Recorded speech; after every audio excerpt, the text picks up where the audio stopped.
There's a spotlight on Prince William like never before. As heir to the throne and a son of late Princess Diana, William is used to the scrutiny that comes with being a British royal. But his father and wife's absence from public life have meant even greater attention has turned to the future King William V. Anna Whitelock is a professor of the history of the monarchy at the University of London. He knows he has to be ready to be king, and I think that's the very scary moment that William would have been all too aware of, the moment of his grandmother's death. William's grandmother, the late Queen Elizabeth II, was the longest reigning monarch in British history. She died in September of 2022, a year after her husband Philip. It left the monarchy looking noticeably smaller, especially with the high-profile fallout with Prince Harry and his wife Meghan, and the scandal over Prince Andrew's friendship with sex offender Jeffrey Epstein.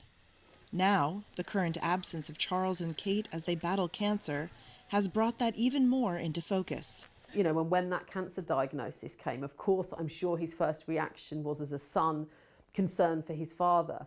But there is also this big weight of responsibility that suddenly starts to kind of descend upon his shoulders. And I'm sure he is very, very aware of that. So what would William be like as king? The prince has not been shy to speak his mind and criticize world leaders over the environment. In February, he voiced concern over the Israel-Hamas war and its death toll, an unusually direct intervention from a British royal.